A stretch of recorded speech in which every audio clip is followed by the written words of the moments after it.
introduction and sales of GM foods will increase the gap between the rich and the poor. My main claim is that there will not be an increase in prices if GM foods are produced and sold in California. First, I'll tell you about how it would cost a small amount of money to label the GM foods. Second, how third world countries will still be able to get seeds. And lastly, I'll explain to you where she got the idea that it would increase prices. She said that if labels for genetically modified foods become required, the cost of GM foods will increase, making it more readily available to the richer. When in fact, creating a different label for GM foods will not cost an excessive amount of extra money. Stacy Malkin of California RightToKnow.org says, adding a few words to labels costs nothing. To strengthen her statement, she goes on saying, labeling didn't raise costs in 50 other countries and won't raise costs here. Rebecca Heath, writer for Examiner.com, writes, the U.S. is one of the only Western nations that doesn't inform consumers of this. While in Europe and 50 other countries, including Japan, India, Russia, and China, all genetically modified foods are labeled. Part of her second claim was that small farmers in third world countries in economic difficulty may not be able to afford to increase prices for the seeds, especially if they have to buy new seeds every growing season. Third world countries will in fact still be able to get seeds. Cocopelli seeds.org, the website for Association Cocopelli, says that this organization gives 150,000 seed packets to third world countries every year, and there are many other organizations that do this. This is genetically modified seed packets and non-genetically modified seeds. These countries can grow their own crops and store those seeds. A patent would not affect them. Lauren did her research, but many people do not have all the facts, including Lauren. As many of you might know, Prop 37 is all about the patents and mandatory labeling of all GM foods in California. He puts it this way. The companies with all the GM products do not want this prop to pass because too many people, once they see that the food has been genetically modified, it's like putting a skull and crossbones right on the product.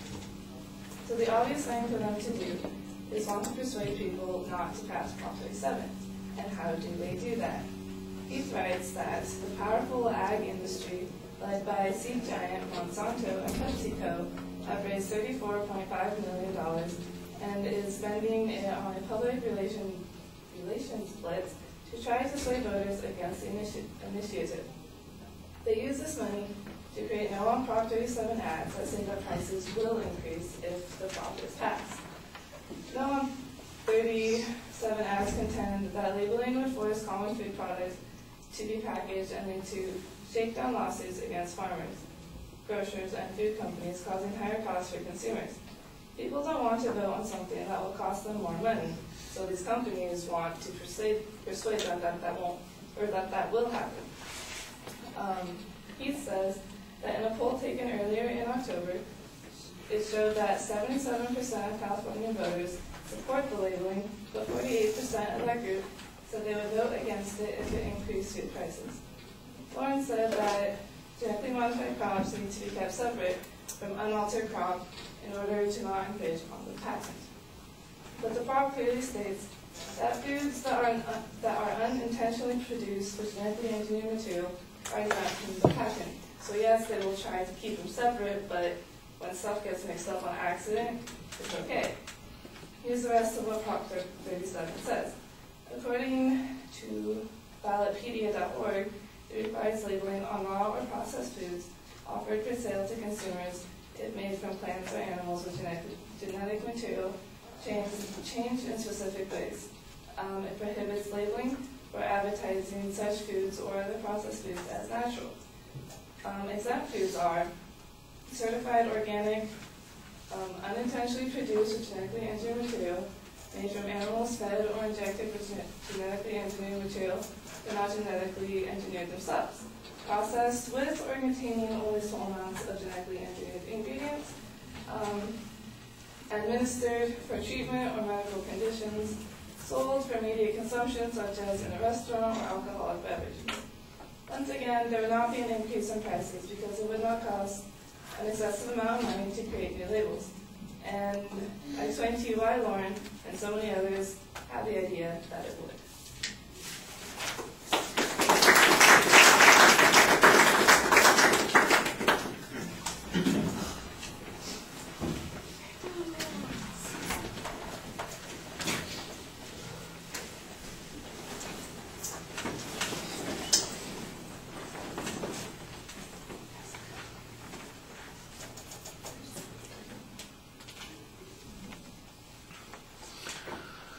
Right, the advocate's main secondary points are labeled. On the first point, you argue about whether or not it would increase prices, and you kind of poo-poo the thought that the labeling is going to change any relationship or any cost issues, and you say that 50 other countries have done this and it hasn't produced that outcome. I think you need a clear source citation on that. Later on, you use a couple of sites that I think we need to have qualified for us. Heath gets quoted an awful lot, and we ought to know that person's qualifications, what their expertise on the subject is, so that that gives you more credibility on that particular point. This is a good piece of information if you can show that the labeling hasn't increased prices and hasn't had a negative effect on anybody, then that undermines the first part of the argument. The seed argument, I think, is a little bit confusing both from the advocate's point of view and from your point of view. You kind of try to clarify it, and I thought you did a reasonable job showing that, look, there's going to be access to seed materials from other places. This actually sounds like it's an issue that might apply to the thing that you're talking about for the rest of the speech, but it's not very clear that it applies to all of that.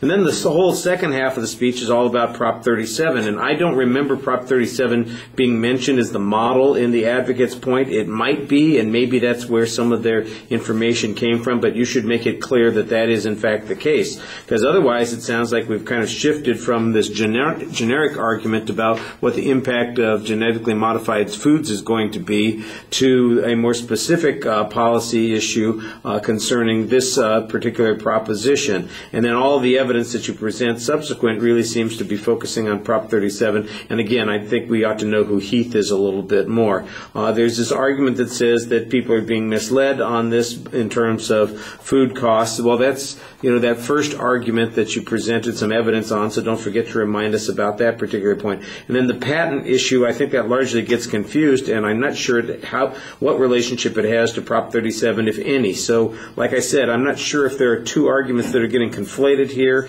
and as a result it's confusing, or if it's all one argument and they failed to signpost the elements of Prop 37 that are part of their argument. All right, thank you.